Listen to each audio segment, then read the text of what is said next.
কানপুরে সাকিব আল হাসানের টেস্ট ক্যারিয়ারের শেষ দেখেছেন অনেকেই।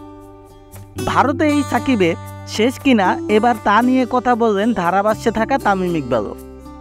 কানপুরে সিরিজের দ্বিতীয় টেস্ট শুরুর আগে ক্রিকেটের বনেদি সংস্করণ টেস্ট ও টি-20 থেকে আচমকা অবসরের ঘোষণা দেন বাংলাদেশের ইতিহাসের সফলতম ক্রিকেটার সাকিব আল হাসান।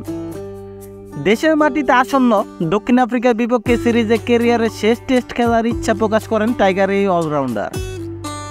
তবে আজ সোমবার কানপুর টেস্টের চতুর্থ দিনে ভারতের প্রথম ইনিংসে সাকিব আক্রমণে আসতেই ধারাভাষ্য কক্ষে থাকা তামিম ইকবালকে প্রশ্নটা ছুড়ে দেওয়া হয়।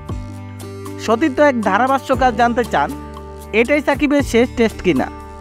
জবাবে তামিম বলেন, হয়তো এটাই তার ক্যারিয়ারের শেষ টেস্ট। এই সময় সাকিবের প্রশংসা করে তামিম বলেন, অসাধারণ খেলোয়াড় সে। বিশ্ব ক্রিকেটে বাংলাদেশের ক্রিকেটের বড় দূত সে। দেশে বা দেশের বাইরে টেস্ট, ওয়ানডে কিংবা টি-20 সব ফরম্যাটে দারুণ সব কীর্তি আছে তার। চলতি বছরের জানুয়ারিতে বাংলাদেশ আওয়ামী লীগের হয়ে সংসদ সদস্য নির্বাচিত হওয়ার পর সাকিবের প্রতি সাধারণ মানুষের অবস্থান বেশ বদলে গেছে। 5 আগস্ট ক্ষমতা পালাবদলের পর আওয়ামী লীগের নেতাকর্মীদের অনেকেই আত্মগোপনে আছেন, কেউ কেউ গ্রেফতারও হয়েছেন। হত্যা মামলাও হয়েছে সাকিবের নামেও। সেই সূত্রে সাকিব জানিয়েছিলেন, দেশে পর্যাপ্ত নিরাপত্তার নিশ্চয়তা পেলে অক্টোবরে মিরপুর নিজের শেষ টেস্ট খেলতে নামবেন। বাংলাদেশ ক্রিকেট বোর্ড সভাপতি ফারুক আহমেদ তার এই নিরাপত্তার ব্যাপারটি ঠেলে দিয়েছেন সরকারের কোর্টে।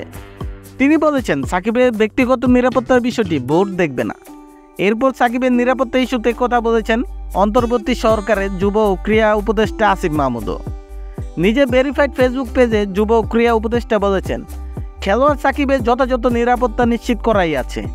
তবে ফ্যাসিস্ট সরকারের সংসদ সদস্য সাকিব আল হাসানের বিপক্ষে জনমনে তৈরি হওয়া ক্রোধের বিপরীতে নিরাপত্তা দেওয়ার নিশ্চয়তা চাওয়া অবান্তর। ধারণা করা হচ্ছে চলতি কানপুর টেস্টে সাকিবের বিদায়ী টেস্ট হতে পারে। এমন আবার সাকিবও দিয়ে রেখেছিলেন অবসর ঘোষণার সময়।